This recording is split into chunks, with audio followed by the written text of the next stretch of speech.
जम्मू के पुंछ में आतंकियों के साथ चल रहा एनकाउंटर करीब 60 घंटे बाद खत्म हो गया। जबरदस्त फायरिंग के बीच आज सुरक्षा बलों के जवान पुंछ में बन रही मिनी सचिवालय की बिल्डिंग में दीवार तोड़कर घुस गए और सभी आतंकियों को मार गिराया। मौके से सुरक्षा बलों को 4 आतंकियों के शव मिले। भारी मात्रा में गोला बारूद भी बरामद हुआ है। इलाके में अब भी सर्च ऑपरेशन जारी है।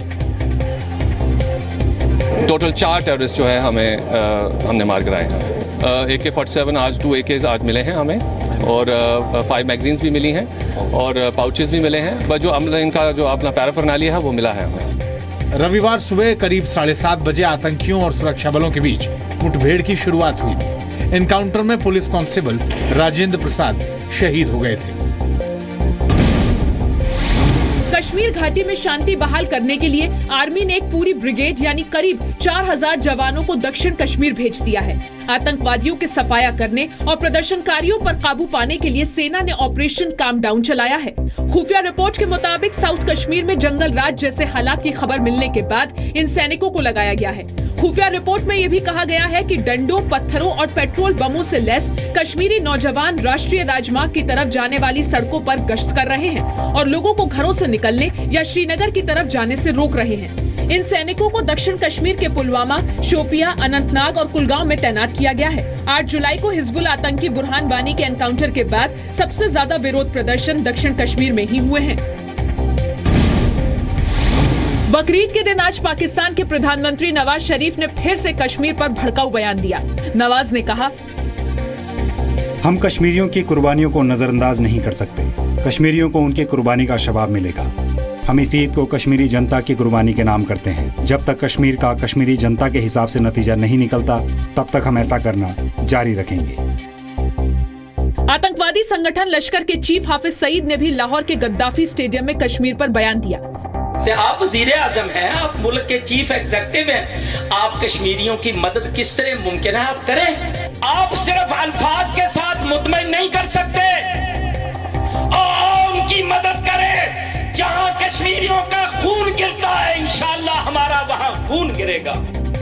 कश्मीर मामले पर आज पाकिस्तान के प्रतिनिधि सरदार अवैज अहमद खान लिघारी ने जिनेवा में संयुक्त राष्ट्र के मानव अधिकार हाई कमिश्नर से मुलाकात की।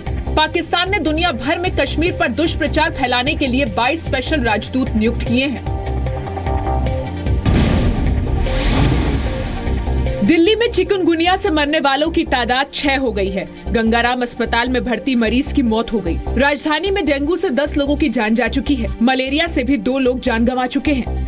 आज भी केजरीवाल समेत आधे से ज्यादा मंत्री दिल्ली से बाहर हैं। दिन भर गोवा में आम आदमी पार्टी का चुनाव प्रचार करके लौटे स्वास्थ्य मंत्री सत्येंद्र जैन ने कहा, दिल्ली वाले अब मोदी और LG के भरोसे हैं। ये भी बताया कि चिकनगुनिया से कोई मौत नहीं होती। आपने बिल्कुल जवाब दिया, LG भरोसे और मोदी भरोसे। दिल्ली सरकार के भरोसे नहीं। सबसे बड़ा ये मीडिया का क्रिएटेड पैनिक है, और मीडिया को कहते हैं छुपारी दी जाती है कि आप उठा के इसको पैनिक बनाइए। केंद्रीय स्वास्थ्य मंत्री JP नड्डा ने कहा कि गंभीर बीमारी पर राजनीति नहीं होनी चाहिए। मैं यह जरूर कहना चाहूंगा कि प्रदेश सरकारों को इस मामले में गंभीर होना चाहिए और गंभीरता से लेना चाहिए। यह कोई ब्लेम गेम और दोषारोपण का समय नहीं है। MCD के मुताबिक दिल्ली में चिकनगुनिया के अब तक 1700 से ज्यादा मामले सामने आए हैं।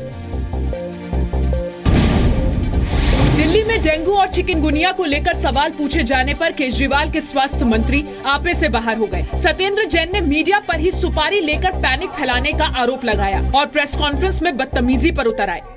ये मीडिया का क्रिएटेड पैनिक है, और मीडिया को कहते हैं छुपारी दी जाती है कि आप उठा के इसको पैनिक बनाइएगा। पूरे हिंदुस्तान, आप सुन लीजिए, पूरी बात सुन लीजिए। आप क्यों अटका रहे हैं बीच में? आपको सुपारी नहीं चाहिए क्या? सत्येंद्र जैन यही नहीं रुके, तीखे सवालों पर इस तरह झुंझुलाए कि पत्रकारों की तरफ मोबाइल उछाल दिया और जी न्यूज के प्रति अपनी नाराजगी जाहिर की। आप एक क्वेश्चन दिखाइए। आपको फेंकना आता, मुझे फेंकना नहीं आता। लो मैं फेंक देता हूं। एजेंडा लेके आए हैं सर,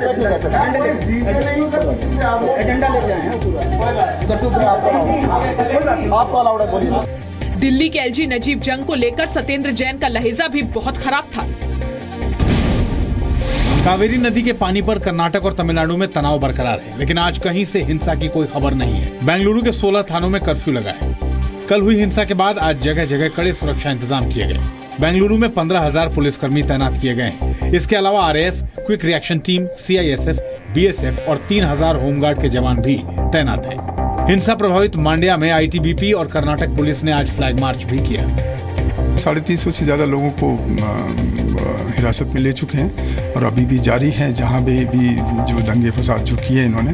प्रधानमंत्री मोदी ने भी दोनों राज्यों के लोगों से शांति की अपील की। मैं दोनों राज्यों के लोगों से संवेदनशील होकर बतौर नागरिक अपनी जिम्मेदारियों का ध्यान रखने की अपील करता हूं।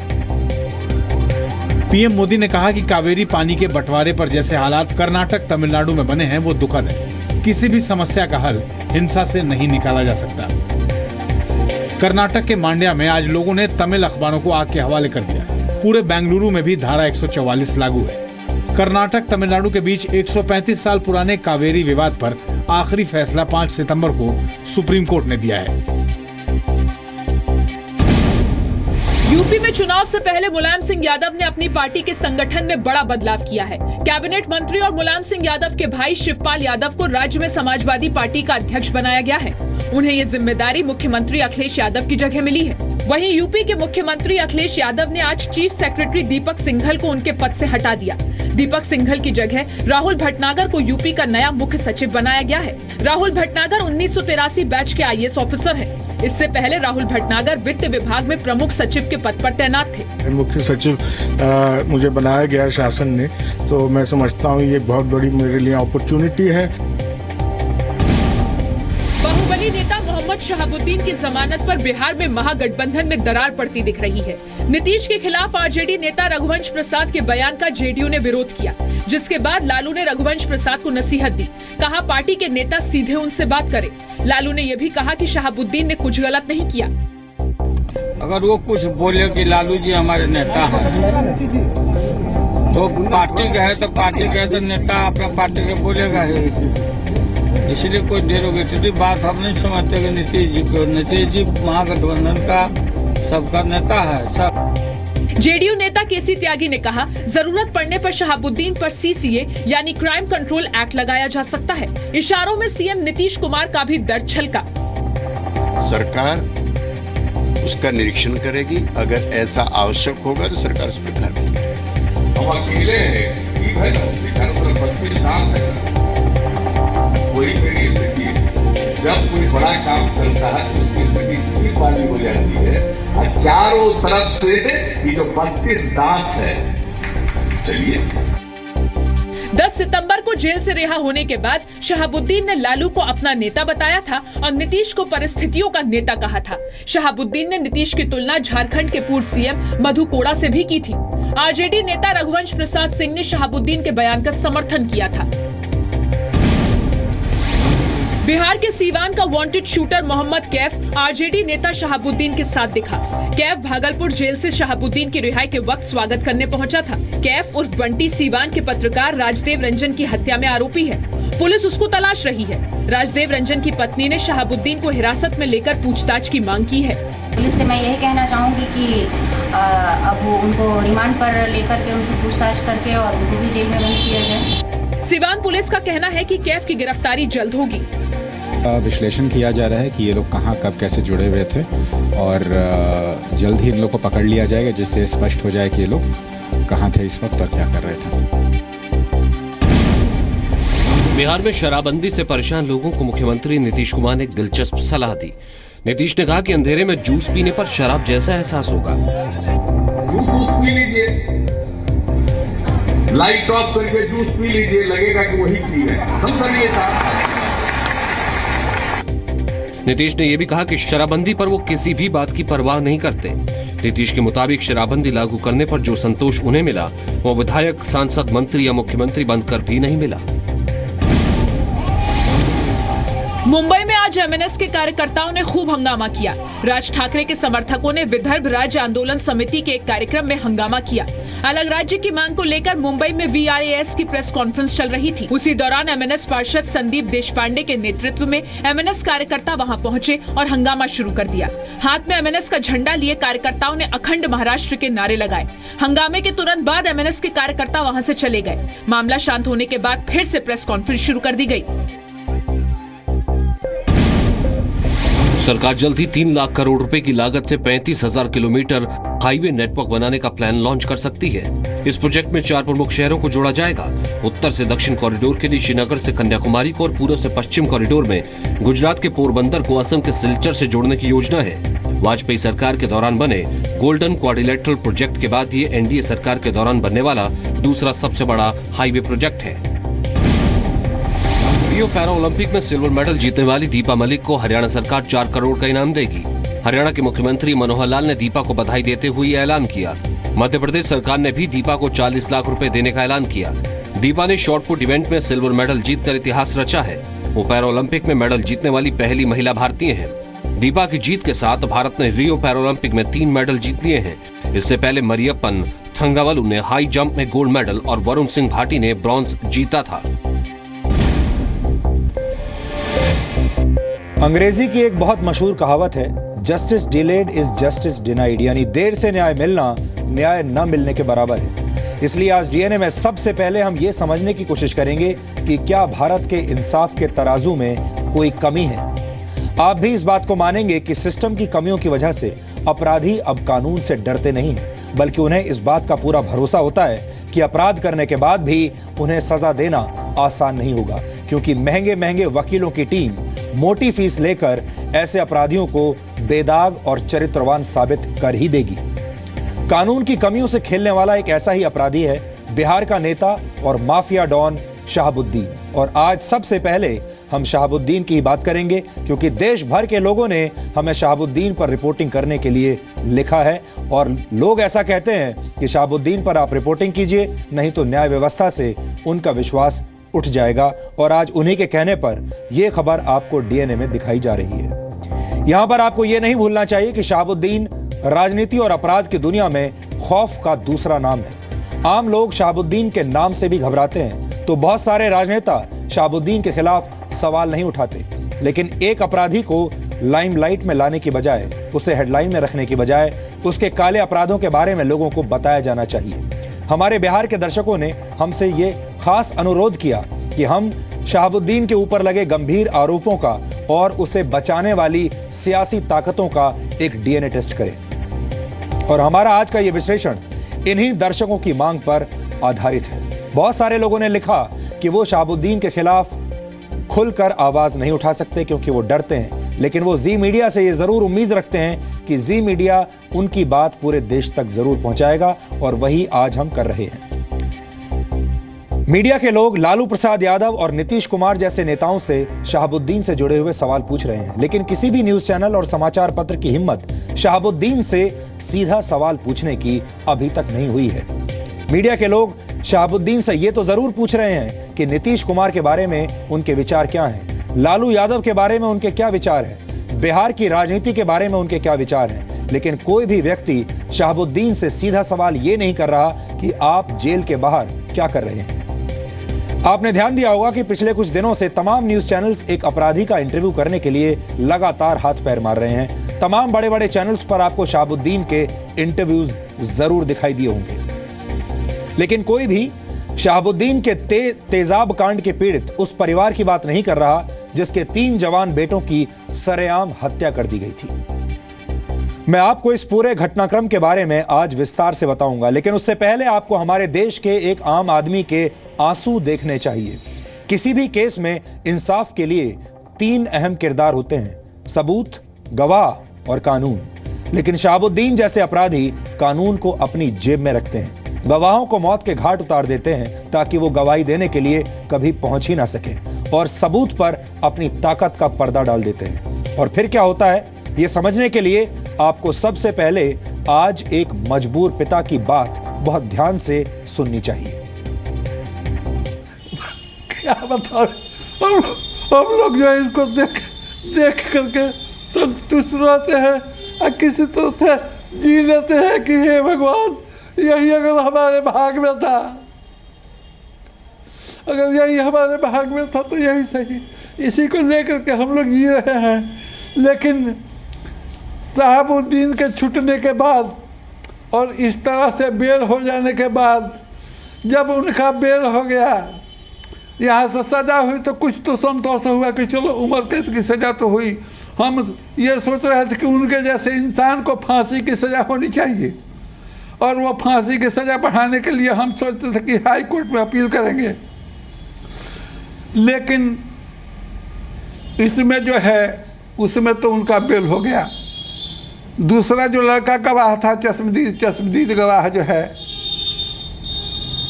16 तारीख को जो है उसकी जब गवाही देने गया था तो इन्होंने कहा था कि हो सकता है कि बैठे हुए जज साहब अनसुना कर दिए हम, लेकिन उनका धीरे से ही कहा कि अच्छा ते गवाही दे। हमने कहा हम बियाह कराई ले, श्राद्ध कराई ले। ये बूढ़ा पिता शहाबुद्दीन का शिकार है। अभी आपने जिस व्यक्ति की बातें सुनी वो सिवान के रहने वाले चंद्रकेश्वर प्रसाद हैं, जिन्हें वहां के लोग चंदा बाबू के नाम से भी पुकारते हैं। लेकिन इनकी कहानी सुनने के बाद आपको एहसास हो जाएगा कि हमारे देश में एक आम आदमी होना कितना कठिन काम है। हमारे देश में आम आदमी नाम रखकर पार्टी बनाना तो बहुत आसान है, उनके नाम पर वोट हासिल करना भी आसान है, लेकिन एक आम आदमी होना कितना मुश्किल है और एक आम आदमी बनकर जीना कितना मुश्किल है, ये आज आपको पता चलेगा। आम आदमी बनकर जीना कितना कठिन है और एक अपराधी होना कितना आसान। इसे समझने के लिए आपको इस खबर की पृष्ठभूमि के बारे में आज पूरी जानकारी होनी चाहिए। यह पूरा मामला 16 अगस्त 2004 का है और आरोप है कि 2 लाख रुपए की रंगदारी देने से इनकार करने पर सिवान के इसी कारोबारी चंद्रकेश्वर प्रसाद के 3 बेटों का अपहरण कर लिया गया था। आरोप के मुताबिक बाद में सिवान के प्रतापपुर गांव में अपहरण किए गए 2 भाइयों, जिनके नाम गिरीश और सतीश थे। गिरीश और सतीश पर पहले तेजाब डाला गया, उसके बाद उनके शरीर के टुकड़े टुकड़े करके उस पर नमक रगड़ दिया गया। परिवार वालों के मुताबिक इस तेजाब कांड के दौरान सबसे बड़े भाई राजीव को, जो इन दोनों का तीसरा भाई था और बड़ा भाई था, राजीव को जबरदस्ती अपने 2 छोटे भाइयों की मौत देखने के लिए मजबूर किया गया। राजीव ने वापस लौटकर अपने परिवार वालों को यह भी बताया कि घटना के वक्त शहाबुद्दीन वहीं पर मौजूद था और शहाबुद्दीन के कहने पर ही दोनों भाइयों की हत्या की गई थी। राजीव 2004 के तेजाब कांड में अपने दोनों भाइयों की हत्या के इकलौते गवाह थे, लेकिन कोर्ट में गवाही देने से ठीक 3 दिन पहले 16 जून 2014 को उनकी भी हत्या कर दी गई और ये लड़का राजीव कभी भी अदालत पहुंच ही नहीं सका और ना ही अपनी गवाही दे सका। और राजीव की हत्या के साथ ही इस मामले के तमाम गवाह खत्म हो गए, क्योंकि गवाह एक ही था और उस गवाह को मार दिया गया। 12 दिसंबर 2015 को सिवान की स्पेशल कोर्ट ने शहाबुद्दीन सहित 3 दूसरे दोषियों को तेजाब कांड में उम्र कैद की सजा सुनाई। 3 फरवरी 2016 को शहाबुद्दीन ने पटना हाईकोर्ट में जमानत याचिका दायर की, जिसे रिजेक्ट कर दिया गया। पटना हाईकोर्ट ने सिवान की स्पेशल कोर्ट को आदेश देते हुए कहा कि इस मामले का ट्रायल जल्द से जल्द पूरा किया जाए, लेकिन 2 मार्च 2016 को पटना हाईकोर्ट ने 2 भाइयों की हत्या के मामले में शहाबुद्दीन को जमानत दे दी। ध्यान देने वाली बात यह भी है कि बड़े भाई राजीव की हत्या के मामले में भी शहाबुद्दीन को मुख्य साजिशकर्ता बताया गया, हालांकि इसका ट्रायल भी अभी तक पूरा नहीं हुआ है। 20 मई 2016 को शहाबुद्दीन को भागलपुर जेल ट्रांसफर कर दिया गया और पिछले 7 सितंबर को पटना हाईकोर्ट ने राजीव मर्डर केस में प्रोग्रेस ना देखकर, जब उन्होंने देखा कि इसमें कोई प्रोग्रेस नहीं है, तो शहाबुद्दीन को जमानत देने का फैसला कर लिया और यह सीधे सीधे जांच कर रही बिहार पुलिस की नाकामी थी। आपको बता दूं कि शहाबुद्दीन पर करीब 40 आपराधिक मामले इस वक्त दर्ज हैं, जिनमें अपहरण और हत्या जैसे संगीन मामले भी शामिल हैं। 40 में से 12 मामले ऐसे हैं जिनमें अदालत फैसला सुना चुकी है, जबकि 4 मामलों में वो बरी हो चुके हैं और 10 मामलों में दोषी पाए गए हैं, जबकि 8 मामले ऐसे हैं जिनका ट्रायल अभी चल रहा है। कुछ मामले तो ऐसे भी हैं जिनमें ट्रायल अभी तक शुरू भी नहीं हुआ है। किसी भी केस को समय रहते पूरा करने की जिम्मेदारी पुलिस और प्रशासन की होती है, लेकिन हमारे देश का सिस्टम अक्सर सबूतों और गवाहों के साथ ऐसा खेल खेलता है कि असली अपराधी कानून के लंबे हाथों की पकड़ में आ ही नहीं पाते, और जो आते भी हैं वो आसानी से बचकर निकल जाते हैं, जिसका नतीजा ये होता है कि इंसाफ की तलाश में भटक रहे लोग तड़प तड़प कर जान गंवाते रहते हैं और अपराधी आजाद घूमते रहते हैं।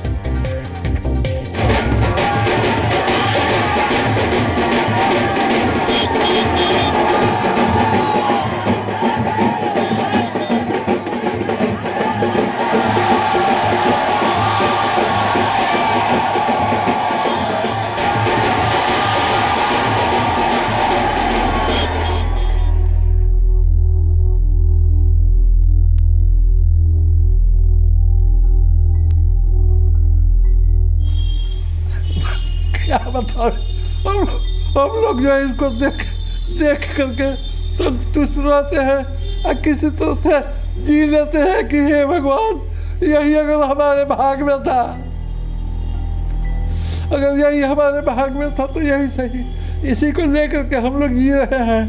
लेकिन शहाबुद्दीन के छूटने के बाद और इस तरह से बेल हो जाने के बाद, जब उनका बेल हो गया, यहाँ से सजा हुई, तो कुछ तो संतोष हुआ कि चलो उम्र कैद की सजा तो हुई। हम ये सोच रहे थे कि उनके जैसे इंसान को फांसी की सजा होनी चाहिए। सरकार और सिस्टम का मारा एक पिता आज देश से कुछ कहना चाहता है। तो दूठों को तेजाब से नहलाया गया, इनको अलग हटा के रखा गया और नहला करके टुकड़ों में काट करके बोरा में कस करके नमक डाल करके उसको कहाँ फेंकवा दिया गया कि कहाँ दफना दिया गया, भगवान जाने। उसके बाद जो है वो भी नहीं जानता है कि क्या हुआ। यह परिवार कभी अपनी दुनिया में हंस खेल रहा था, लेकिन फिर इनकी खुशियों पर तेजाब फेंक दिया गया और तब से लेकर अब तक पूरे 12 साल बीत चुके हैं, लेकिन इस परिवार को सिवाय जख्मों के कुछ नहीं मिला।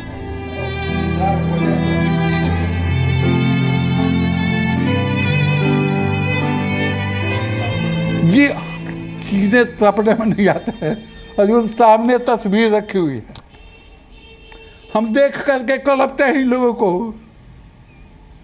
कि ये आत्मा आज कहाँ होगी। हम रात में जो है पुकारते हैं भगवान को, भगवान से कि हे प्रभु, उनके जो है आत्मा को शांति देना। दूसरा हम क्या कहें।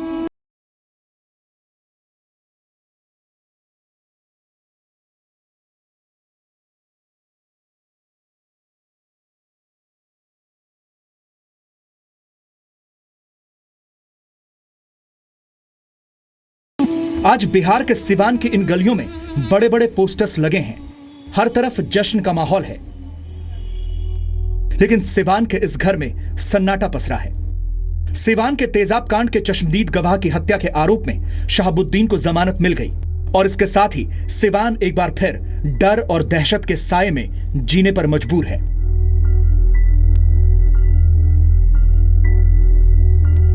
घटना अगस्त 2004 की है, जब रंगदारी देने से मना करने पर पहले सिवान के कारोबारी चंद्रकेश्वर प्रसाद के 3 बेटों का अपहरण कर लिया गया था और फिर अपहरण किए गए 2 भाइयों गिरीश और सतीश पर पहले तेजाब डाला गया, उसके बाद उनके शरीर के टुकड़े टुकड़े करके उन पर नमक रगड़ दिया गया। सांसद शहाबुद्दीन साहब के पास से जो है जब खबर गई तो उन्होंने कहा कि उसके परिवार का जो भी व्यक्ति मिले सबको मार डालो। उनका यही आदेश आया कि उसके परिवार का जो भी मिले सबको मार डालो। तो दूठों को तेजाब से नहलाया गया, इनको अलग हटा के रखा गया और नहला करके टुकड़ों में काट करके बोरा में कस करके नमक डाल करके उसको कहाँ फेंकवा दिया गया कि कहाँ दफना दिया गया, भगवान जाने। परिवार वालों का आरोप है कि इस दौरान सबसे बड़े भाई राजीव को जबरदस्ती अपने छोटे भाइयों की मौत देखने के लिए मजबूर किया गया और बाद में तेजाब कांड के इकलौते गवाह राजीव की भी हत्या कर दी गई और आरोपों के मुताबिक यह सब कुछ शहाबुद्दीन के इशारे पर हुआ। सिवान के लिए सर्वे सर्व वही थे, न्यायालय भी उन्हीं के यहाँ था। कोई भी शिकायत होती थी किसी को तो थाना पर केस नहीं लिखा जाता था, फैसला वहीं होता था कि वहीं चले जाओ। जज को फैसला देना होता था तो जज जो है वही फैसला देता था जो शहाबुद्दीन साहब चाहते थे। सिवान में शहाबुद्दीन का खौफ इतना ज्यादा था कि वहां का कोई भी स्थानीय निवासी इस परिवार के साथ खड़ा नहीं हुआ। ये सारी बातें जो हैं, जब हम आए तब जो है सारी बात हमको मालूम हुई और लोगों ने कहा, लेकिन जिन लोगों ने कहा उनसे कहा गया कि आप जो है आप रहिए, आप गवाही दीजिएगा। तो ना भैया, हम नहीं गवाही दे, असमर्थ बनी के बस अपन जान दे बस दे भेजे। हमने कहा केहू भी तैयार नहीं हुआ, देखले बानी लेकिन गवाही ना दे।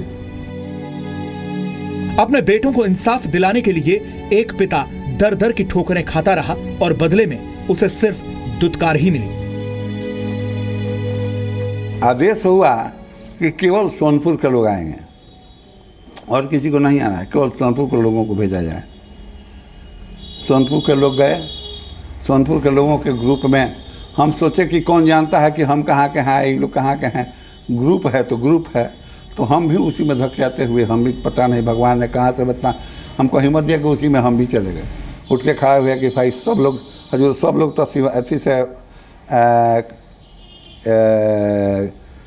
सोनपुर से वाले, लेकिन हजूर हम सिवान से आयल बनी और 2 बच्चन के हमारा जब अभी इतना हमको 2 बच्चों का कहते हुआ कि लालू जी उठ के खड़े हो गए कि देखिए जी हम लोगों को भी सोने का समय है कि नहीं है, हटाइए इन सबको बाहर हटाइए, हटाइए सबको बाहर हटाइए।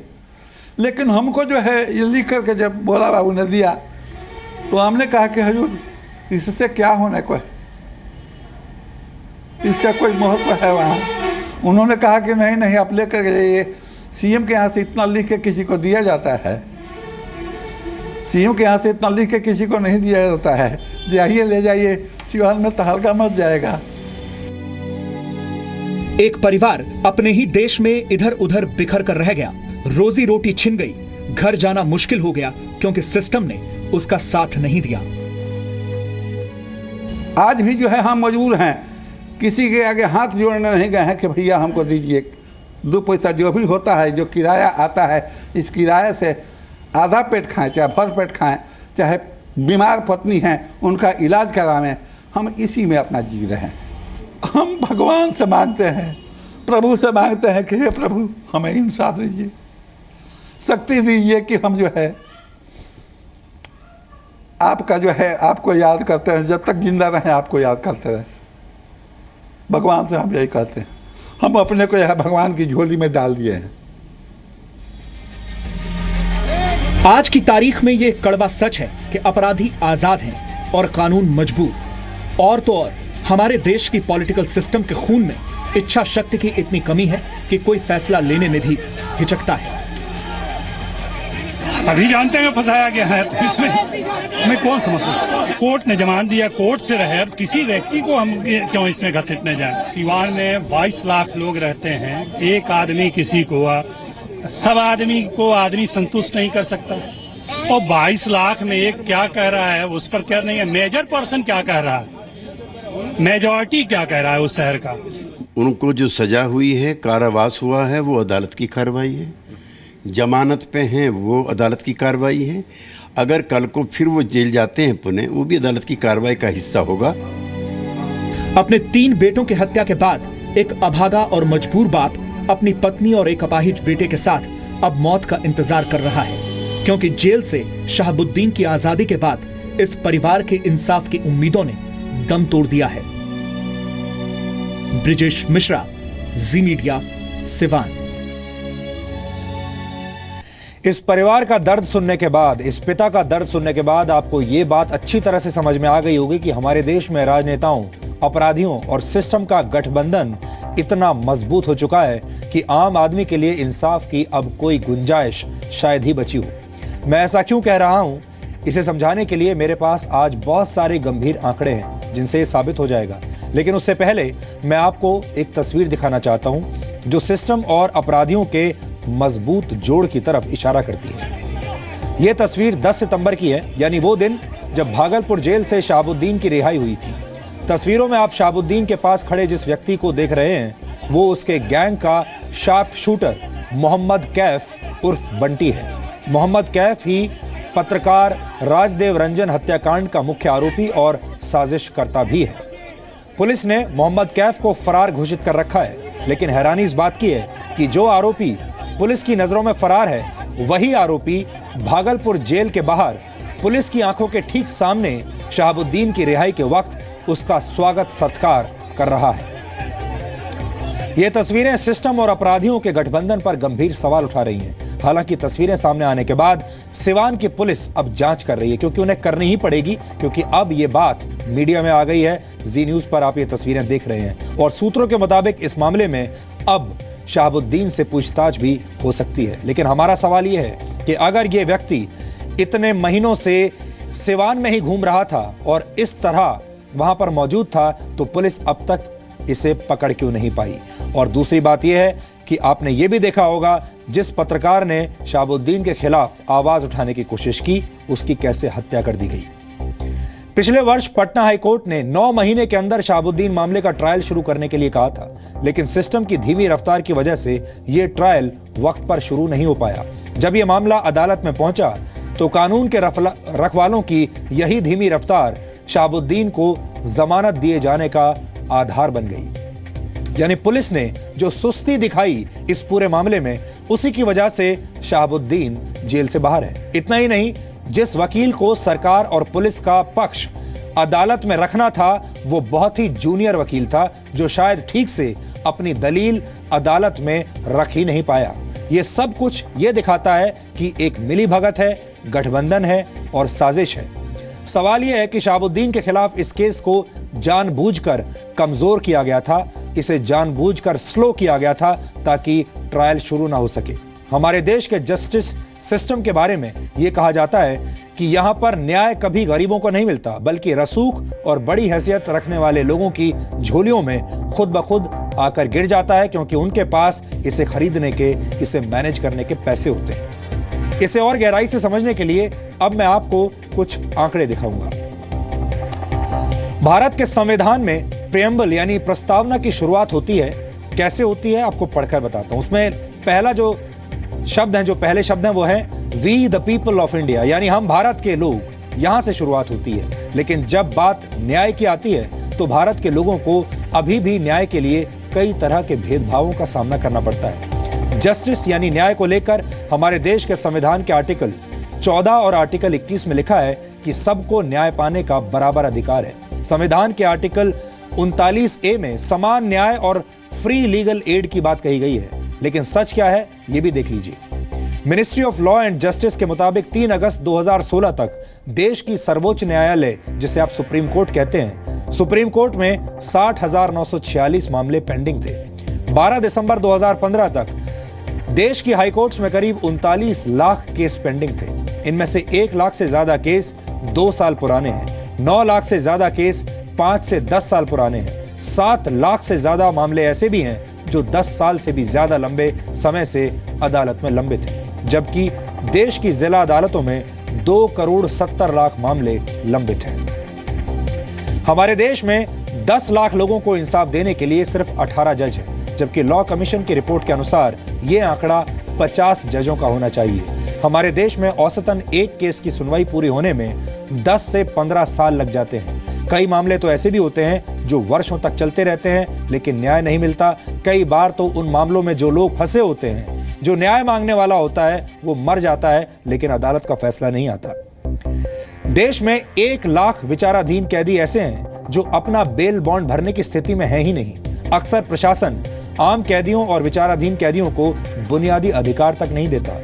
कई गरीब विचाराधीन कैदियों को इस बात की भी जानकारी नहीं है कि उन्हें मुफ्त में कानूनी मदद मिल सकती है। एक गरीब व्यक्ति जब 2 वक्त की रोटी का इंतजाम नहीं कर सकता तो उसे न्याय कैसे मिलेगा और वो वकील कहां से लाएगा। उदाहरण के तौर पर देश की राजधानी दिल्ली में 20 से 30 टॉप लॉयर्स ऐसे हैं जो कोर्ट में 5 मिनट की सुनवाई के लिए कम से कम 5 लाख रुपए लेते हैं।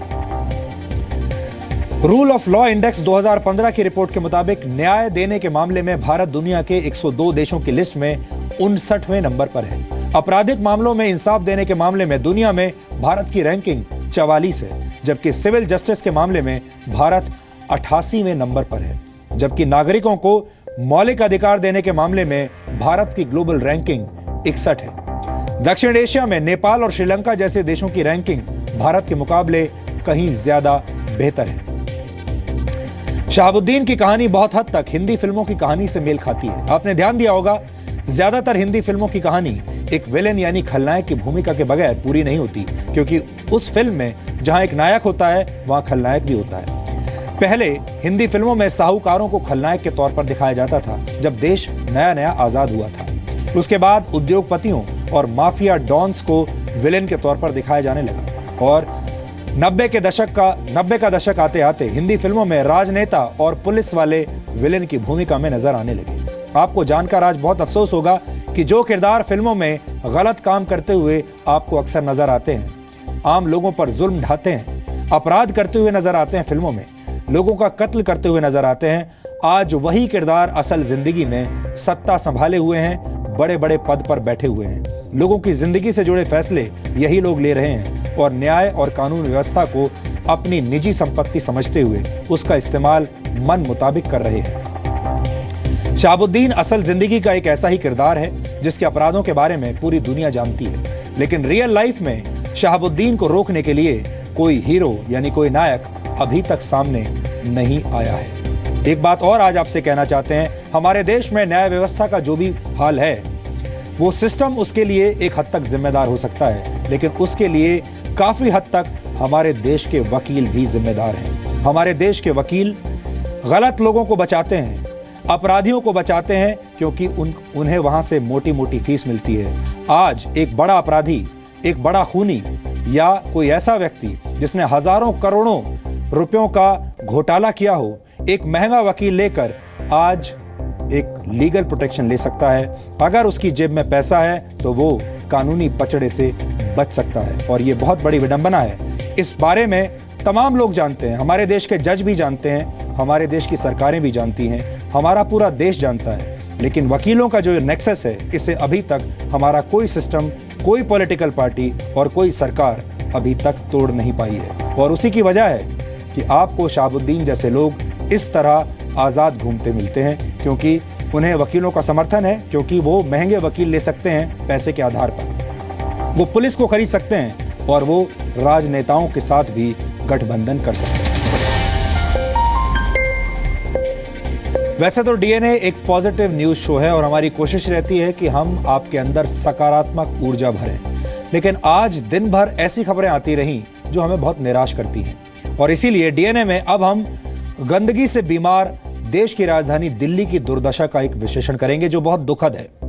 वैसे तो दिल्ली दुनिया की दूसरी सबसे बड़ी जनसंख्या वाले देश की राजधानी है। इसी दिल्ली से भारत विश्व गुरु होने के सपने दिख रहा है, इसी दिल्ली से भारत सुपर पावर बनने के सपने दिखता है, लेकिन 2.5 करोड़ की आबादी वाली दिल्ली इन दिनों एक गंदी बस्ती जैसी दिखने लगी है, जबकि बाहर से देखने पर यह किसी इकोनॉमिक पावर हाउस की तरह दिखती है, लेकिन सिर्फ उन लोगों के लिए जो यहां रहते नहीं हैं। दिल्ली में देश के राष्ट्रपति, प्रधानमंत्री, सुप्रीम कोर्ट के जज, लोकसभा के 545 सांसद, राज्यसभा के 245 सांसद, केंद्र सरकार के 78 मंत्री, इनके अलावा दिल्ली की पूरी सरकार यानी दिल्ली के मुख्यमंत्री, उप मुख्यमंत्री, उनके मंत्री, विधायक, पार्षद, इनके अलावा राज्यपाल, दुनिया भर के देशों के राजदूत, कई बड़े बड़े वरिष्ठ वीवीआईपीज, तमाम लोग यहाँ रहते हैं। लेकिन इसके बावजूद सियासत में फंसी दिल्ली बर्बाद हो रही है और इनके अलावा दिल्ली में 2.5 करोड़ आम लोग भी रहते हैं, क्योंकि दिल्ली को अब राजनीतिक चिकनगुनिया हो गया है। इसलिए आज हम बीमार दिल्ली की बर्बादी का एक विश्लेषण करेंगे। दिल्ली कहां से कहां पहुंच गई है। यह दिल्ली की विडंबना है कि सिर्फ 4 घंटे की बारिश में दिल्ली एक तालाब में तब्दील हो जाती है। जगह जगह पानी भरने से सड़कों पर जाम लग जाता है, ट्रैफिक रुक जाता है। लेकिन शायद दिल्ली के लोगों की किस्मत में ऐसी ही परेशानियां लिखी हैं और ये परेशानियां कभी खत्म होने का नाम नहीं लेती। पहले बरसात हुई, दिल्ली के लोग बहुत परेशान हुए, दिल्ली में ड्रेनेज सिस्टम नहीं है और बरसात के बाद अब दिल्ली डेंगू, चिकनगुनिया और मलेरिया जैसी बीमारियों से संघर्ष कर रही है, क्योंकि देश की यह राजधानी अब मच्छरों से हार गई है। जिन लोगों पर दिल्ली वालों को इन बीमारियों से राहत दिलाने की जिम्मेदारी है या जिन लोगों को दिल्ली वालों ने ये जिम्मेदारी सौंपी, वो लापरवाह बनकर सिर्फ सियासत कर रहे हैं और इसका भी आज हम विश्लेषण आगे करेंगे। लेकिन सबसे पहले आपको बताते हैं कि दिल्ली में इन बीमारियों से हालात अब कितने बिगड़ चुके हैं। दिल्ली में चिकनगुनिया के अब तक 1700 से ज्यादा मामले सामने आ चुके हैं, जो बहुत चिंताजनक है और इनमें से 6 मरीजों की मौत हो चुकी है। दिल्ली में डेंगू से भी बुरा हाल है और अब तक 1150 मरीज डेंगू की चपेट में आ चुके हैं और इनमें से 10 मरीजों की मौत हो चुकी है। जबकि दिल्ली के अलग अलग अस्पतालों में मलेरिया के 21 मरीज भर्ती कराए गए हैं, जिनमें से 2 की मौत हो गई है। यानी कुल मिलाकर मलेरिया, डेंगू और चिकनगुनिया जैसे बुखार से अब तक 17 लोगों की जान चली गई है, जो कि दिल्ली के लिए बहुत चिंताजनक बात है। बेशक दिल्ली की जनता बीमारियों से तड़प रही हो, लेकिन आपको आज जानकर हैरानी भी होगी और दुख भी होगा कि दिल्ली में इस वक्त केजरीवाल सरकार के सिर्फ 2 ही मंत्री मौजूद हैं, बाकी पूरी कैबिनेट दिल्ली से बाहर है और इन 2 में से भी दूसरा मंत्री तो आज शाम को ही पहुंचा है। आज दिन में दिल्ली में केजरीवाल सरकार के सिर्फ एक ही मंत्री, जिनका नाम है कपिल मिश्रा, सिर्फ एक मंत्री दिल्ली में मौजूद थे, बाकी सब बाहर थे। जब दिल्ली में चिकनगुनिया से मौत का सिलसिला शुरू हुआ, तब दिल्ली के स्वास्थ्य मंत्री सत्येंद्र जैन गोवा से आज शाम को दिल्ली पहुंचे हैं। केजरीवाल के स्वास्थ्य मंत्री सत्येंद्र जैन के दर्शन के बाद दिल्ली की जनता को लगा कि वो बीमारियों से रोकथाम की कोई ठोस पॉलिसी, कोई ठोस योजना बताएंगे। लेकिन सत्येंद्र जैन ने मीडिया वालों को बुलाया तो सही, लेकिन सिर्फ उनके साथ बदसलूकी करने के लिए। पत्रकारों के साथ बातचीत में दिल्ली के स्वास्थ्य मंत्री ने ये साबित करने में वो लग गए कि दिल्ली में बीमारी मीडिया की देन है। असल में दिल्ली में कोई बीमारी है ही नहीं, मीडिया बढ़ चढ़कर दिखा रहा है। सत्येंद्र जैन ने मीडिया पर सुपारी लेकर रिपोर्टिंग करने का भी आरोप लगाया। सबसे पहले हम आपको दिल्ली के स्वास्थ्य मंत्री सत्येंद्र जैन की बदसलूकी की कुछ तस्वीरें दिखाना चाहते हैं। सबसे बड़ा ये मीडिया का क्रिएटेड पैनिक है, और मीडिया को कहते हैं सुपारी दी जाती है कि आप उठा के इसको पैनिक बनाइएगा। पूरे हिंदुस्तान, आप सुन लीजिए, पूरी बात सुन लीजिए। आप क्यों अटका रहे हैं बीच में? आपको सुपारी मिली है क्या? सर सुन लीजिएगा, सुपारी की कोई बात नहीं, सवाल पूछ रहे हैं। हाँ सर, बताता हूँ मैं आपको। सर सुन लीजिए ना, पैनिक फैला रहे हैं आप लोग, पूरी दिल्ली के बिल्कुल फैला रहे हैं पैनिक। मीडिया को बैन करवा दीजिए। तो सर आप कर लीजिए, अपने आप कर लीजिए। मैं तो आपको सामने कह रहा हूँ ना, मैं डरता थोड़ा हूँ। मीडिया को बता के जाने का कोई लॉजिक नहीं होता। मैं जाता रहता हूँ, आप लोगों को कोई पता लग जाता है तो आप आ जाते हैं पीछे पीछे, नहीं पता लगता नहीं चलता। अभी भी जाऊंगा मैं, आ जाना पीछे। ठोस चीज बता देता हूँ ना आपको, जो क्वेश्चन आ रहे हैं अभी ट्वीट करे जाने को पड़े थे। एक क्वेश्चन आप दिखा दीजिए, एक क्वेश्चन व्हाट्सएप, आप एक क्वेश्चन दिखा दीजिए। आप ही को फेंकना आता है, मुझे फेंकना नहीं आता। लोग मैं बता रहा हूँ, आप एक क्वेश्चन दिखा दीजिए मुझे। अरे मुझे फेंकना आता है, कैसे लगा रहे हैं? जा रहा हूँ ना, पेपर पीछे जाना अभी। आपको मैं लेके चलता हूँ क्या? जी से एजेंडा लेके आए सर, ठीक है फिर नहीं हूं सर, किसी से आप एजेंडा लेके आए हैं उधर से आपको अलाउड है, बोलिए। ये अभी जिनको अभी आपने सुना, ये दिल्ली के स्वास्थ्य मंत्री हैं। इनका नाम सत्येंद्र जैन है। इनकी भाषा पर आपने ध्यान दिया होगा, ये कैसे बात करते हैं उस पर आपने ध्यान दिया होगा। और जब इनसे सवाल पूछे जाते हैं, और खास तौर पर वो सवाल जो इन्हें सूट नहीं करते, वो सवाल जिनमें इनकी प्रशंसा नहीं की जाती, तब ये कैसे उनका जवाब देते हैं, ये भी आपने सुना होगा। और ये इस जिम्मेदार पद पर बैठे किसी भी व्यक्ति को शोभा नहीं देता। दिल्ली के स्वास्थ्य मंत्री का यह बयान बताता है कि अरविंद केजरीवाल समेत आम आदमी पार्टी का हर नेता, हर विधायक और हर मंत्री किस तरह सत्ता के नशे में चूर है। यह दिल्ली की विडंबना है कि दिल्ली के मुख्यमंत्री इस देश के पत्रकारों को अब दलाल कहते हैं, और दिल्ली के स्वास्थ्य मंत्री पत्रकारों पर अपना मोबाइल फोन इस तरह से फेंकते हैं। वैसे आपको बता दें कि मीडिया पर अपने तेवर दिखा रहे सत्येंद्र जैन आज शाम को ही दिल्ली पहुंचे हैं। इससे पहले वो अपनी पार्टी का प्रचार करने के लिए गोवा गए हुए थे। यानी उनके लिए दिल्ली में जो लोग मर रहे हैं, दिल्ली में जो महामारी फैल रही है, वो उनके लिए महत्वपूर्ण नहीं है। उनके लिए गोवा में अपनी पार्टी का चुनाव प्रचार करना ज्यादा जरूरी है। यानी दिल्ली बीमार है, दिल्ली वाले अस्पतालों में पड़े हुए तड़प रहे हैं, अस्पतालों में जगह नहीं है, लेकिन केजरीवाल के स्वास्थ्य मंत्री पार्टी के प्रचार में गोवा गए हुए हैं, गोवा में व्यस्त हैं। वैसे आपको यहां पर बता दें कि दिल्ली के मुख्यमंत्री समेत इस वक्त 4 मंत्री दिल्ली से बाहर हैं। यानी एक तरीके से सरकार के मामले में दिल्ली बिल्कुल खाली है। दिल्ली के मुख्यमंत्री अरविंद केजरीवाल पंजाब में चुनाव प्रचार करने के बाद अब बेंगलुरु पहुंच गए हैं, जहां उन्हें अपनी खांसी का इलाज करवाना है, क्योंकि उनकी खांसी दिल्ली के तमाम लोगों की बुखार से ज्यादा बड़ी है। दिल्ली के deputy chief minister Manish Sisodia सरकारी दौरे पर इन दिनों फिनलैंड में हैं, विदेश गए हुए हैं। दिल्ली सरकार के तीसरे मंत्री गोपाल राय पार्टी और संगठन के काम के सिलसिले में छत्तीसगढ़ में हैं। दिल्ली के चौथे मंत्री इमरान हुसैन हज यात्रा पर गए हुए मक्का मदीना में इस वक्त हैं। यहां पर आपको एक और महत्वपूर्ण बात बताने वाले हैं हमें लगता है कि यह जानकारी आपके लिए बहुत जरूरी है, क्योंकि जो आंकड़ा हम आपको दिखाने आज जा रहे हैं, उसे देखने के बाद आप समझ जाएंगे कि दिल्ली सरकार इन बीमारियों को रोकथाम के लिए, इन बीमारियों को रोकने के लिए कितनी गंभीर है। आपको जानकर हैरानी होगी कि पिछले 6 वर्षों में दिल्ली में चिकनगुनिया के सिर्फ 326 मामले सामने आए।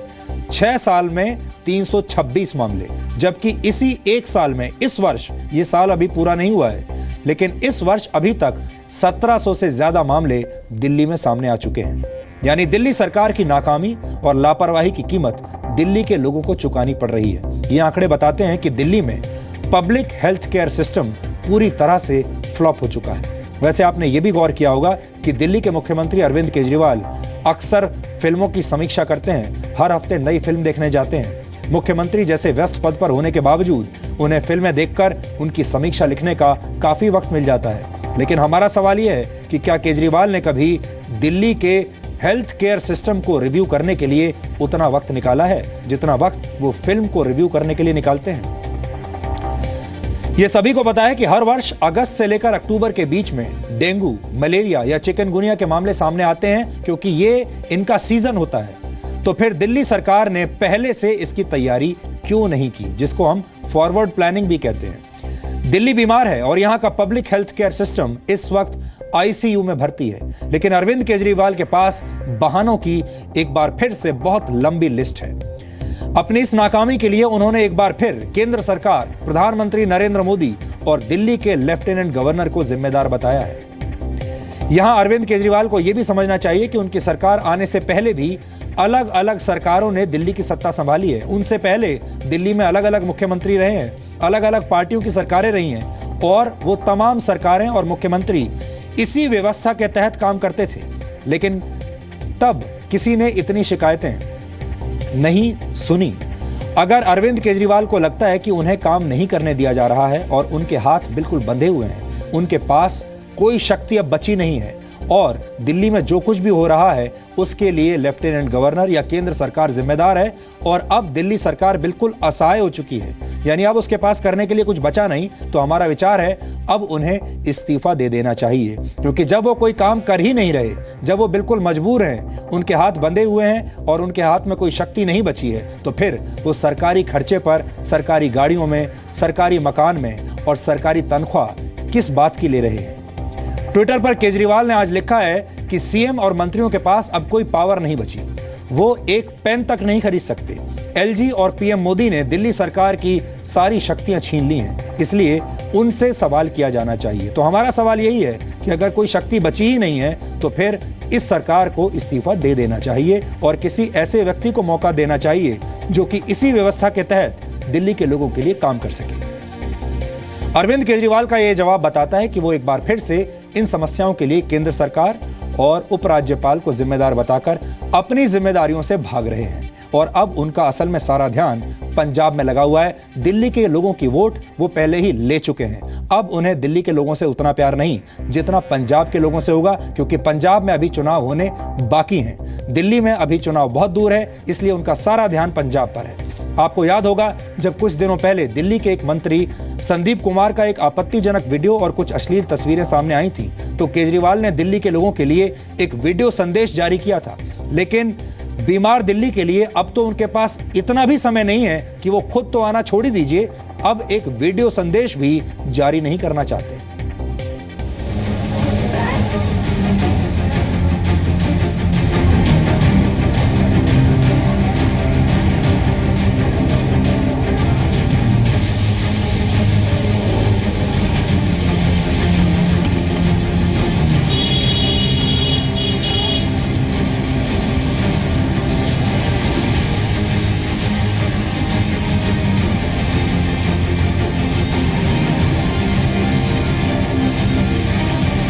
चिकनगुनिया से पूरे संसार के अंदर एक डेथ नहीं हुई आज तक, आप दिल्ली के अंदर डेथ दिखा रहे हैं। सबसे बड़ा ये मीडिया का क्रिएटेड पैनिक है। ये हैं दिल्ली के स्वास्थ्य मंत्री, नाम है सत्येंद्र जैन। जैन साहब गोवा में पार्टी का प्रचार कर रहे थे। दिल्ली में चिकनगुनिया से 5 लोगों की मौत की खबर सुनी तो दौड़े भागे दिल्ली पहुंचे, लेकिन यहां पहुंचते ही ऐसा लगता है कि इन्हें भी सियासत का चिकनगुनिया हो गया है। अब साफ साफ इनकार कर रहे हैं कि चिकनगुनिया से दिल्ली में कोई मौत हुई ही नहीं, बल्कि इनका दावा है कि यह सब मीडिया का किया धरा है। सबसे बड़ा ये मीडिया का क्रिएटेड पैनिक है और मीडिया को कहते हैं सुपारी दी जाती है कि आप उठा के इसको पैनिक बनाइएगा। पूरे हिंदुस्तान, आप सुन लीजिए, पूरी बात सुन लीजिए। आप क्यों अटका रहे हैं बीच में? आपको सुपारी मिली है क्या? सर सुन लीजिएगा, सुपारी की कोई बात नहीं, सवाल पूछ रहे हैं। हाँ सर, बताता हूँ मैं आपको। सर सुन लीजिए ना, पैनिक फैला रहे हैं आप लोग। पूरी दिल्ली के बिल्कुल फैला रहे हैं पैनिक। मीडिया को बैन करवा दीजिए। तो सर आप कर लीजिए, अपने आप कर लीजिए, मैं तो आपके सामने कह रहा हूँ ना, मैं डरता थोड़ा हूँ। मेरे को क्या डर लगता है सर, मीडिया को कहा गया चिकनगुनिया से पूरे संसार के अंदर एक डेथ नहीं हुई आज तक, आप दिल्ली के अंदर डेथ दिखा रहे हैं, मेडिकली प्रूव करके दिखा दीजिए। चिकनगुनिया से कौन से आदमी ने कह दिया? सत्येंद्र जैन यही नहीं रुके, बल्कि अपनी जिम्मेदारियों से पूरी तरह पल्ला झाड़ लिया।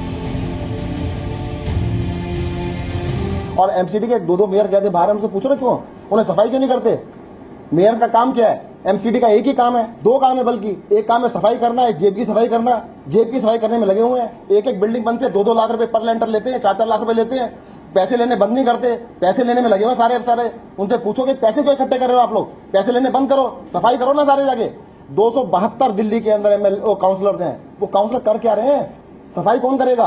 सफाई करने की जिम्मेदारी सिर्फ एमसीडी की, सिर्फ और सिर्फ एमसीडी की है। सत्येंद्र जैन बेशक ये कह रहे हो कि चिकनगुनिया से कोई मौत नहीं हुई, लेकिन अब जरा ये बयान भी सुन लीजिए।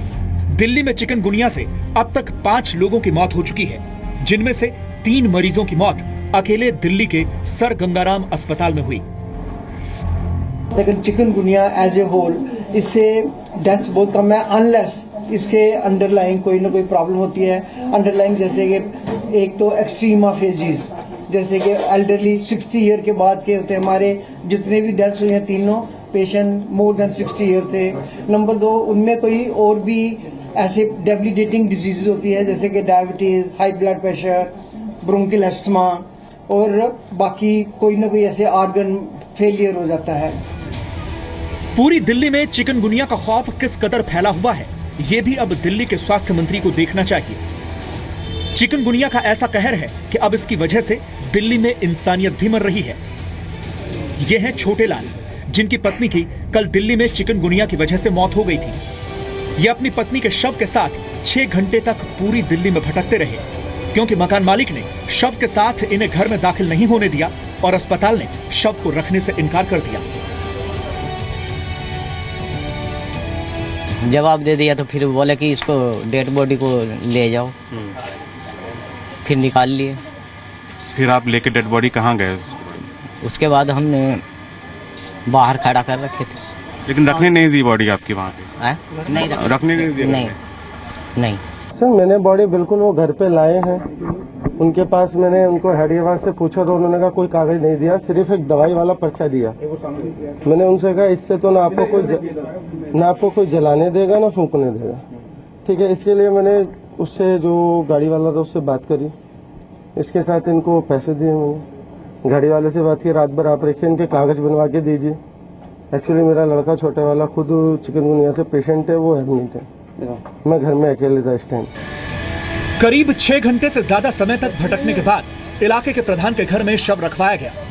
दिल्ली बेशक डेंगू और चिकनगुनिया से मर रही हो, लेकिन इसके बावजूद इस पर लगाम लगाने के कोई इंतजाम नहीं दिख रहे हैं। जो जगह है इसको आप चिराग तले अंधेरा कह सकते हैं। ये स्वास्थ्य केंद्र है, यहाँ पे मरीजों को ठीक करने के लिए इंतजाम है, लेकिन उसके जब आप बाहर निकलेंगे तो उसके बाहर निकलते ही आपको यहाँ पर गंदगी दिखेगी, पानी दिखेगा और बीमारी का पूरा इंतजाम यहाँ पर करके रखा हुआ है। कई बार कंप्लेंट कर चुके हैं जी, इसकी एमसीडी को भी लेटर भी लिख चुके हैं, पर कोई असर नहीं है। ना कोई दिल्ली सरकार देख रही है, ना कोई एमसीडी देख रही है। इसी के कारण ही पूरी दिल्ली के अंदर हमारे क्षेत्र में यहाँ तो ना दवाई छिड़काव, ना कोई फॉगिंग।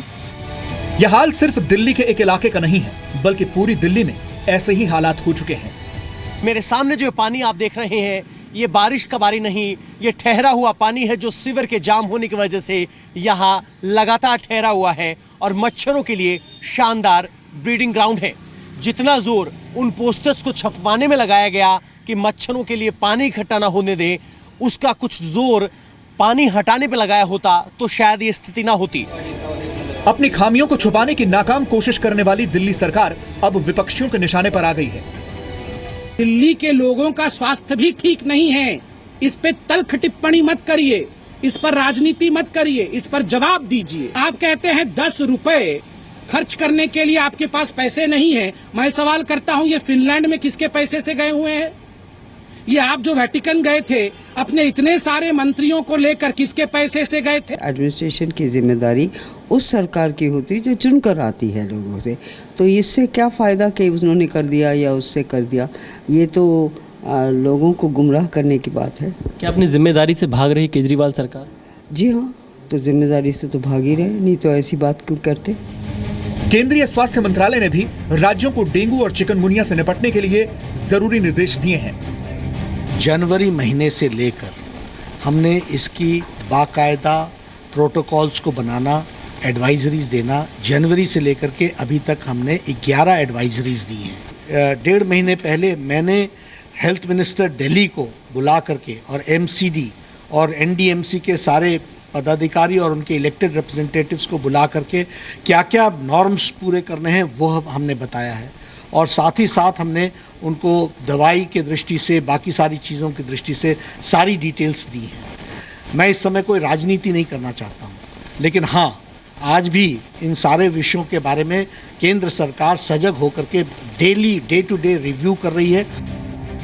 कुल मिलाकर दिल्ली बीमार है और दिल्ली सरकार फरार। अपनी जिम्मेदारियों से पल्ला झाड़ने वाली दिल्ली सरकार ने इस बार भी वही किया जिसकी उससे उम्मीद थी। लेकिन सबसे ज्यादा पछतावा आज दिल्ली की जनता को होगा, जो इन बीमारियों की चपेट में है और बदले में उसे सिर्फ बहाने मिल रहे हैं। ब्यूरो रिपोर्ट, जी मीडिया।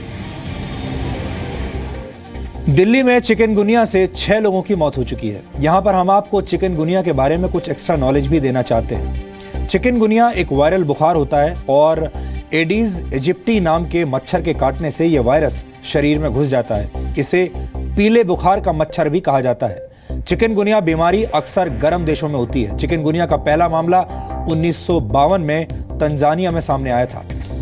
अभी इस बीमारी से अफ्रीका, एशिया और भारतीय उपमहाद्वीप के देश सबसे ज्यादा प्रभावित हैं। हालांकि ये बीमारी यूरोप और अमेरिका में भी फैल चुकी है। फिलहाल पूरी दुनिया के 60 देशों में इस बीमारी का मरीज है।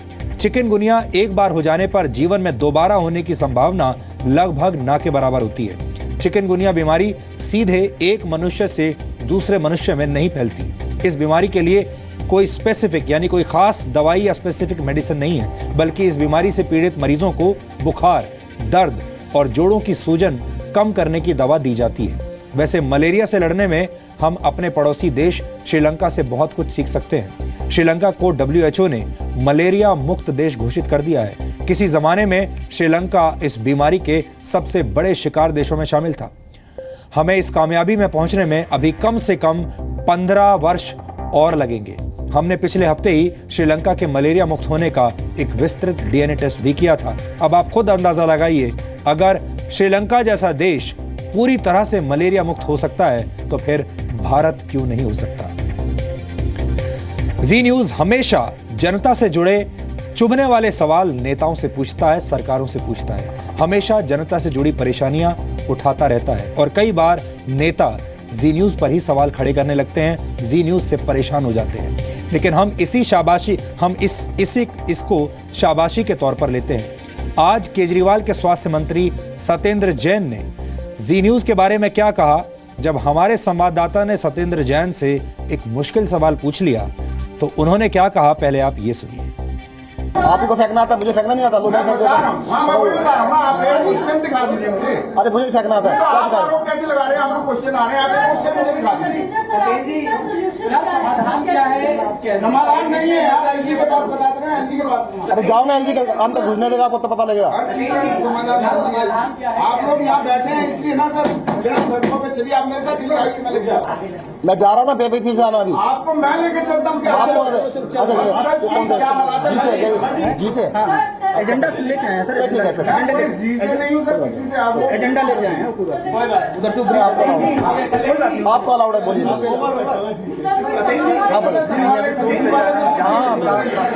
सर आपको अलाउड है, आपको अलाउड है।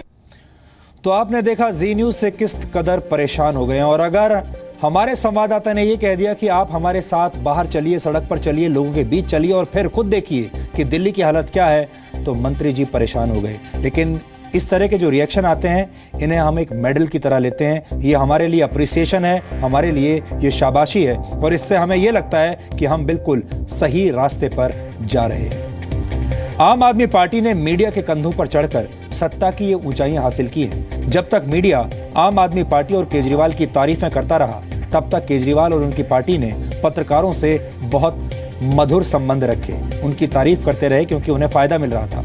लेकिन जैसे ही इसी मीडिया ने केजरीवाल सरकार की कार्यप्रणाली पर सवाल उठाने शुरू कर दिए, मीडिया के साथ आम आदमी पार्टी के संबंधों में खटास आ गई। अब नौबत यहां तक आ गई है कि केजरीवाल के मंत्री मीडिया के लोगों पर मोबाइल तक फेंकने लगे हैं। आम आदमी पार्टी के नेताओं और दिल्ली के मुख्यमंत्री अरविंद केजरीवाल को अब ये समझना चाहिए कि उन्हें आम लोगों ने चुनकर भेजा है और आम लोग अपनी सरकार को नैतिक मूल्यों का पालन करते हुए ही देखना चाहते हैं। अब हालत यह हो गई है कि दिल्ली के मुख्यमंत्री अरविंद केजरीवाल पत्रकारों के लिए दलाल शब्द का इस्तेमाल करना शुरू उन्होंने कर दिया है। ऐसा आज उन्होंने ट्विटर पर लिखा है। असंवैधानिक भाषा का इस्तेमाल करना और आम लोगों का दर्द पहचानने से इनकार करना एक राज्य के मुख्यमंत्री को शोभा नहीं देता। इसलिए केजरीवाल को इससे बचना चाहिए, क्योंकि जब जनता दोबारा चुनावों में अपने अधिकारों का इस्तेमाल करती है तो बड़े बड़े राजनेताओं का घमंड चूर चूर कर देती है। जनता सबसे ज्यादा शक्तिशाली है, जनता ही शक्ति देती है और जनता ही इस शक्ति को वापस भी ले लेती है। और अब डीएनए के अंत में आज के इतिहास पर नजर डालते हैं। आज का दिन महान क्रांतिकारी जितेंद्र नाथ दास को नमन करने का है। जितेंद्र नाथ दास को जतिन दा के नाम से भी बुलाया जाता था। सन 1929 में आज ही के दिन जितेंद्र नाथ ने 63 दिनों की भूख हड़ताल के बाद अपने प्राण त्याग दिए थे। जितेंद्र नाथ ने जेल में कैदियों के साथ होने वाले भेदभाव के खिलाफ आवाज उठाते हुए सिर्फ 24 साल की उम्र में खुद को बलिदान कर दिया था। 17 साल से भी कम उम्र में जितेंद्र नाथ अंग्रेजों के खिलाफ क्रांति में शामिल हुए थे, जिसके बाद सेंट्रल असेंबली में बम फेंके जाने के कारण उन्हें और भगत सिंह को लाहौर षड्यंत्र केस में गिरफ्तार किया गया था। 1948 में आज ही के दिन तत्कालीन उप प्रधानमंत्री और गृह मंत्री सरदार वल्लभ भाई पटेल के आदेश पर भारतीय सेना ने हैदराबाद को भारत में मिलाने के लिए अभियान शुरू किया था। इस अभियान को ऑपरेशन पोलो का नाम दिया गया था।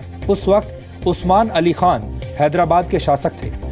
जब सरदार पटेल ने हैदराबाद के निजाम को भारत में विलय का प्रस्ताव दिया, तब उन्होंने इस प्रस्ताव को अस्वीकार कर दिया, जिसके बाद सरदार वल्लभ भाई पटेल ने हैदराबाद में सेना भेजकर ऑपरेशन पोलो की शुरुआत की। इस अभियान के 5 दिनों के बाद हैदराबाद भारत का हिस्सा बन गया था। गृह मंत्री के तौर पर सरदार पटेल की जिम्मेदारी अलग अलग रियासतों को भारत में मिलाना था। सरदार पटेल को सिर्फ हैदराबाद के विलय के लिए इस तरह सेना का इस्तेमाल करना पड़ा था। भारत के एकीकरण में पटेल के योगदान के लिए ही उन्हें लौह पुरुष कहा जाता है। दुनिया भर में लोकप्रिय video game super Mario brothers आज 31 साल का हो गया है। 1985 में आज ही के दिन इस वीडियो गेम को जापान में रिलीज किया गया था। इस गेम को शिगेरू मियामोतो ने डिजाइन किया था और निंटेंडो ने इसे पब्लिश किया था। सुपर मारियो ब्रदर्स को साल 1983 में आए गेम मारियो ब्रदर्स का सीक्वल माना जाता है। इस गेम से 1983 के संकट के बाद गेमिंग उद्योग को उबरने में मदद मिली थी। सुपर मारियो ब्रदर्स की लोकप्रियता आप इस बात से भी समझ सकते हैं कि इसे गेम हॉल ऑफ फेम में शामिल किया गया था। स्पेन में एक सड़क का नाम भी सुपर मारियो ब्रदर्स के नाम पर रखा गया है। और 1898 में आज ही के दिन सेल्यूलॉइड से बनी पहली फोटोग्राफिक फिल्म को पेटेंट मिला था। ये फोटोग्राफिक फिल्म पारदर्शी और फ्लेक्सिबल रोल फिल्म थी, जिसका इस्तेमाल थॉमस एडिसन के बनाए दुनिया के पहले फिल्म प्रोजेक्टर में भी किया गया था। तो डीएनए में आज इतना ही। अब आपसे हमारी मुलाकात होगी कल रात 9 बजे, जब हम कुछ और नई और बड़ी खबरों का विश्लेषण करेंगे। तब तक के लिए नमस्कार।